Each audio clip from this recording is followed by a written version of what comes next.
I'm June Edmonds, and I am a visual artist. I work with acrylic paint and in abstraction. I'm sort of working on 2 or 3 different bodies of work right now. My flag series is a current series, and also abstractions that have sort of these energy wheels in them as well. We're in my studio, and I'm here almost every day. I have a day job, so after my day job, I come in here, sit on my couch, try to get some more energy, get back up and get to work. I am presently an abstract artist, and I have been maybe for the past decade or more. I didn't start out that way. I started off doing figurative artwork. When I was in college, I painted my friends and interiors. Back then, I was inspired by an artist by the name of Barnett Honeywood, who is from Los Angeles, David Hockney, Romare Bearden, Jacob Lawrence. I was inspired by Charles White. And I continued doing that for decades, and then just had an inclination just to go abstract. And I was always interested in very improvisational art. I was always working on loosening up my artwork, in a way. And I always had a vision of what I wanted it to be, but I never felt like I got to that vision. So eventually I just went abstract, and then that felt like, yeah, this is what I'm trying to do. The first abstract pieces were devoid of color, and color is something that I'm super interested in, but I just wanted to physically getting into the space of abstraction. I did, sort of these black pieces and black and white pieces. And then after a few years of that, I began with these sort of energy wheels, if you will, that were inspired by meditative practice, spiritual practice, and then evolved into these larger compositions. I was fortunate enough to get a COLA grant from LA City. At that time, I was able to get this studio, 2.5 years ago, and able to up my scale of work. Before I was working in the second bedroom in my apartment, so I could get so big. Extremely exciting, to be in this space. So I'm talking about with these circle paintings, if you will, they sort of begin with an idea of connecting to a higher power. Then I'm concerned about just straight formal elements of the art. But then, I sort of work back into that spirituality. I work back into sort of processing my life, if you will. I am interested in making a beautiful painting, because I think in the end, life is beautiful. I mean, I think using circles and mandalas is pretty universal as far as having a spiritual connection. And so, that was my entrance to doing that. And I've always loved the beauty of Adinkra symbols, from Ghana, and thought it interesting and powerful that the concentric circle in the Adinkra symbols symbolizes, Most High and greatness and leadership and ruler and sort of that spirituality. So that's kind of where it comes from. Like with all of my painting, it sort of starts with an idea, and then it just becomes about the paint, and so the paintings have a very structured beginning, as you really even seen in that flag over there. It sort of starts with this underpainting that has sort of basic design ideas, if you will, but the basic concept as well. And then as I start painting, it's very slow and it's very methodical, which is sort of interesting as an idea for painting, you know, and how it relates to textile work, you know, sort of the slow and the methodical. It's kind of how I process things. I'm sort of slow, you know, and methodical. It takes me a minute, you know, but I think deeply about things.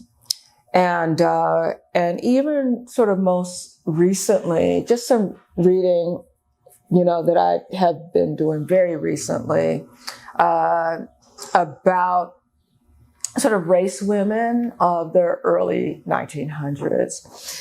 And one being a activist and scholar by the name of Mary Church Terrell. And so she was the first president of the National Association of Colored Women. And so they had, you know, they were a part of this very respectability politic, if you will. And she coined this term called organized anxiety. And I'm like, that's really how I'm sort of processing my ideas, like the ideas of the flags and the ideas of things.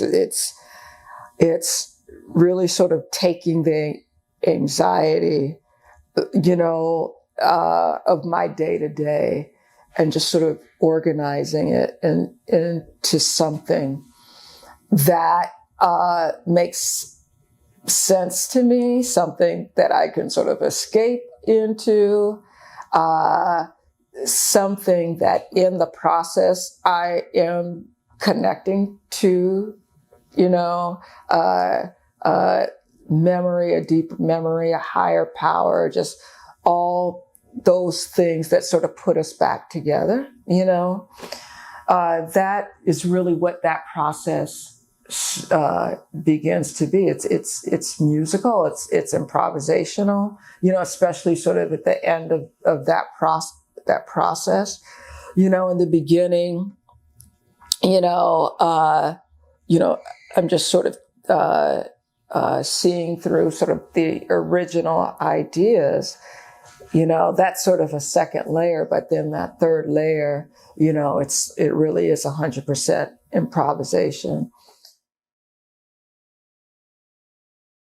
The paintings, you know, I'm using a flag. We know the flag is red, white, and blue. At the time that I began doing these flags, the abstractions I was working with, I wanted to do a series of abstractions that was just using primary colors, which is red, blue, and yellow, as opposed to red, white, and blue. And I wanted to use those colors in terms of how they related to skin tones of African Americans. And one thing that is in our vernacular is we use primary colors to describe our own skin tone. You know, we might be describing somebody and use the label yellow or red, you know, sort of using those titles and creating skin tones when I'm making these flags. So the first sort of visualization of them was that they were Black flags, but I wanted to distinguish, you know, these flags and have them look like flags. Maybe not when you first look at them, but at some point, you know, I wanted the American flag to be recognizable in these. And I thought that I would build them with the skin tones of African Americans. As far as the technical process, you know, painted with oil painting my whole life. I've always loved paint. I love looking at paint. I love paintings that you could see as a painting, so impasto paint like that, and use that with my oil painting. And so when I went to acrylic, I wanted to reproduce that with acrylic. I know that people make associations to textiles when they look at my work of art. I do as well. When I'm planning a work of art, sort of that first sketch will happen in my sketchbook. So I'll do like a black and white drawing of where I want to go compositionally with the painting. So it starts there. And then I might do another drawing with color pencils to plan sort of the basics of the color. Again, this flag is a good example of how I just map out a color idea just for an area. After that, and this is a good example of it as well, because this is the underpainting, where some areas I might have more detail, like in that blue area, I put sort of a lot of detail of where I want to go with the color, but sort of in the brown area, I didn't, because I feel like if I already have the idea processed and I think I can remember it, then I just kind of leave it there. Like I said, number one, just sort of starting with a sketch. Number two, I might use color pencil. Number three, I might jump big, or I might do a smaller painting with the flag. I might do a smaller painting to work out the initial color idea. And then after that, and then I get that sort of secondary level color idea on the canvas, then I come in with the more impasto, slower pace painting. I might get to another area and know this isn't working. It's got to change. But I won't change it until I'm finished putting everything down, because of course, whatever I might put down, a few steps from now will sort of may change the way I feel about something that's driving me crazy.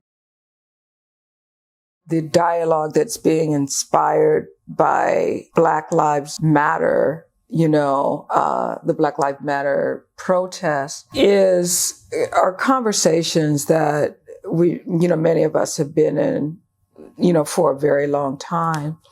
And so what I really appreciate about these young protesters that are putting their lives on the line is that and the timing of the protest is just this amazing communicator right now that is having people, that's getting an audience right now. It's kind of a good time to sort of re-engage in conversations, with folks that we may have been in conversation with before that weren't understanding, that might be demonstrating or saying that they have a certain amount of understanding now. The only thing that I think that I did do a little bit differently, like I don't remember sort of coming in the studio recently and feeling such anger and such frustration and sort of responding to it in a painting that was different than what I'm already doing. And that was with this piece that I'm still thinking of the name, whether it's going to be Silence or whatever. Even before then, that same year, I did a residency in Paducah, Kentucky. And that is the Artist in Residence studio at Paducah. And that is owned by Alonzo Davis that used to run Brotman Gallery with his brother, Dale Davis. So I was thrilled to be in this space, by this super important artist and super important contributor to LA arts, in Paducah, Kentucky. And so while I was there, I was excited to go. I applied to go when Barack Obama was president, and and then when I actually went, we had a new president, and it just turned into a whole nother journey, in my mind, and so while I was there, I just felt really a strong urge to sort of revisit sort of the history of the Civil War and Reconstruction. It's always been a period of history that was most interesting to me, especially Reconstruction. Sort of a super sad American story, if you will, when Reconstruction ended with violence and Jim Crow. So here I was in Paducah, Kentucky, like right on the Mason-Dixon line, which was the Ohio River. I was 2 blocks away from that, and I was just interested in sort of the history around that area. So I learned about Margaret Garner, who is the enslaved woman who is featured in a fiction by I don't know, I'm going blank right now, but Toni Morrison in her book Beloved. And she is this slave woman that was going to do everything to sort of run away, from slavery by walking across the Ohio River, into Ohio when that river froze. And it's what she did. And because of the slave laws, her owner was able to go get her, and she wasn't protected by being in the North anymore. So on her way back, she killed one of her own children. And I just remember reading about that in Beloved, decades ago, and sort of thinking, oh, how could she do this? How can she kill her own child? And then getting to a place where you completely understand it. So I was very moved by that story and did a painting about that. There was a situation also where, I really wanted to go to Memphis, Tennessee. It was only 3 hours away from where I was. And so on the highway to Memphis, the highways are very different than LA. I haven't traveled in the South at all.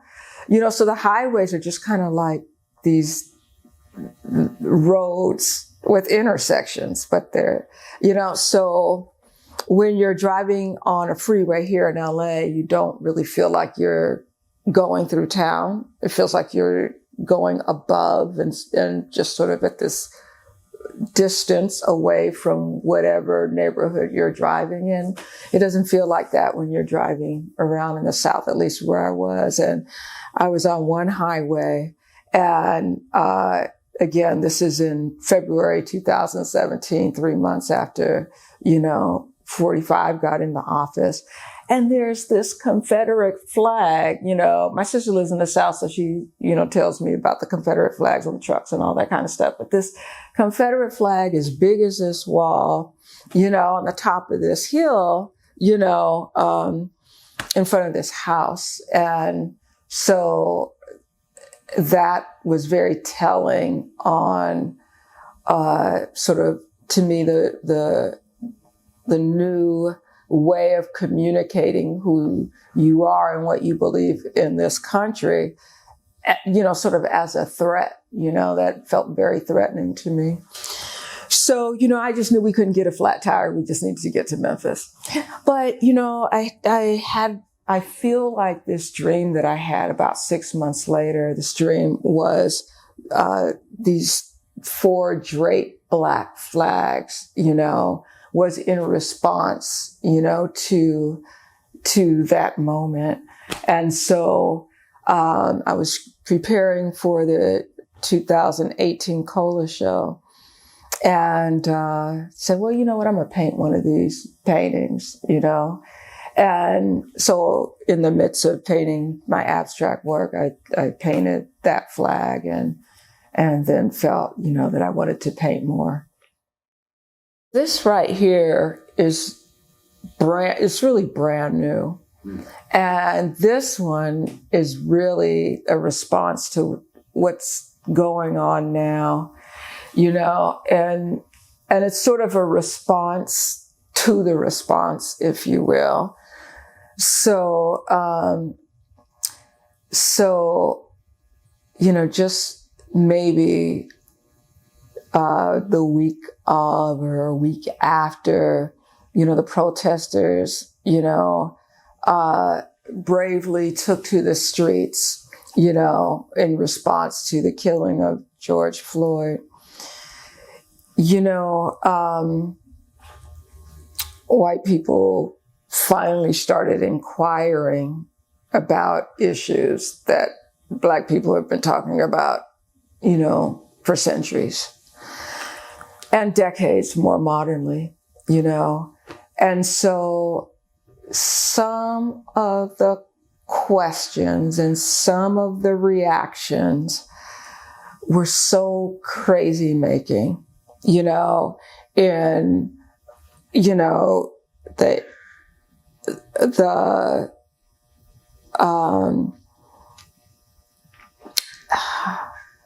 how can I put this? And to me, at times felt like feigned ignorance. To me, what felt like performative tears, and sort of these questions or comments or whatever that was coming my way,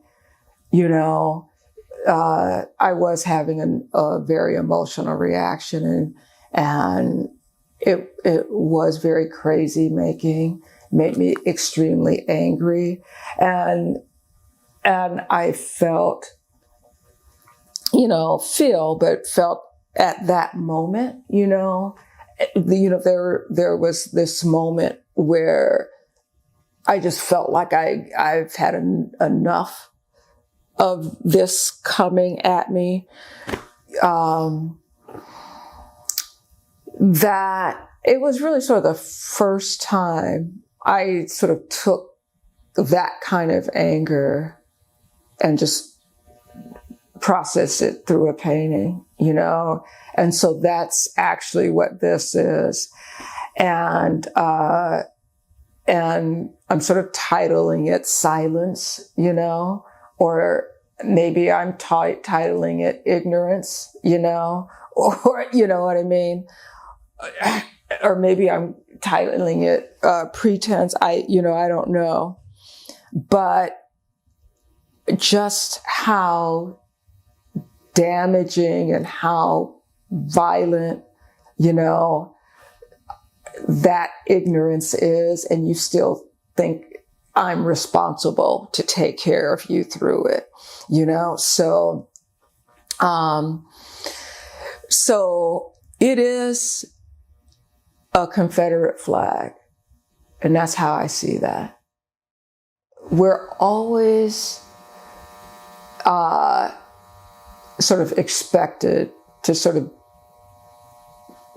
keep this role from 1810.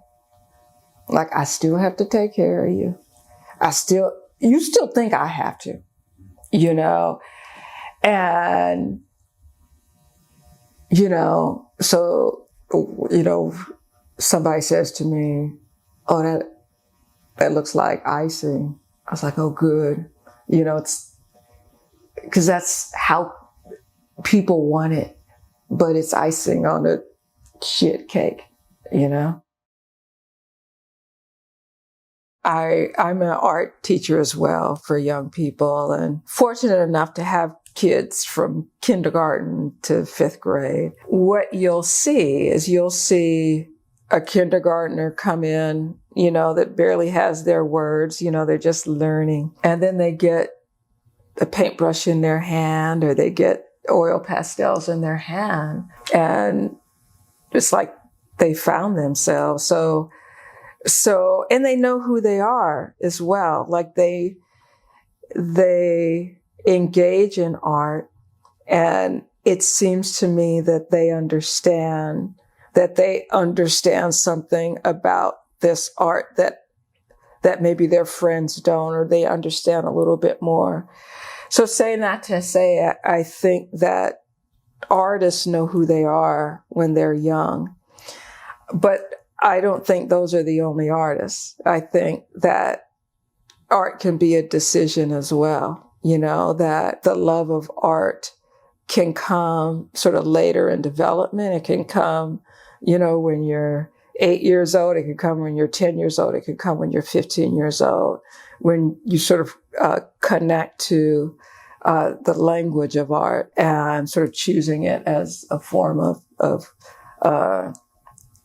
communication for yourself. Visual artists are just real fortunate to have art. It's something that they always have. It's something that they never retire from. It does enrich every area of your life. You're always thinking about it. It's been a part of my whole life, art has, and I don't know what my life would be without it. I can't imagine sort of living without it. You think about what artists do in their downtime. They really don't have downtime. They're either doing art or going to see art, or when they travel, they want to travel where there's art. I just think artists have enriched lives. I learned very gradually from trial and error. With every painting, like hopefully it moves you forward in a good direction. So trial and error is good. I think that if you're too comfortable doing something, then it's not a trial, So you want to make sure that there is some trial. My mom straight up said, like when she went to college, she knew her choices was social work or nursing, or education. So that is what she told me my choices were. Which one? If I didn't have an idea, you pick one of those. So when I was in college, I just sort of took an art class because I always loved art. But I wasn't taking art seriously. I didn't have any models of that. I didn't have much art in school. My first art class, I ended up getting it incomplete, and that was kind, the teacher, so it's like, oh, that can happen, huh? And so that only needed to happen once, after I had to take the class over, but I wanted to take the class over and some other things, and I just sort of had worked hard ever since, I learned that lesson. So, you think you're young and you're brilliant and talented and you think that's enough, but that's never enough. It's never enough for anybody. It's never enough for anybody. I mean, Beyonce is our best example of that. I mean, you've got everything, talent, this, that, but, she works hard. These artists work hard to do it, that art is a discipline that requires hard work and practice. So develop your practice. Find artists that you identify with, online, locally, reach out to them. Artists love hearing from young people no matter what. So reach out to artists, and work hard and enjoy yourself, you know.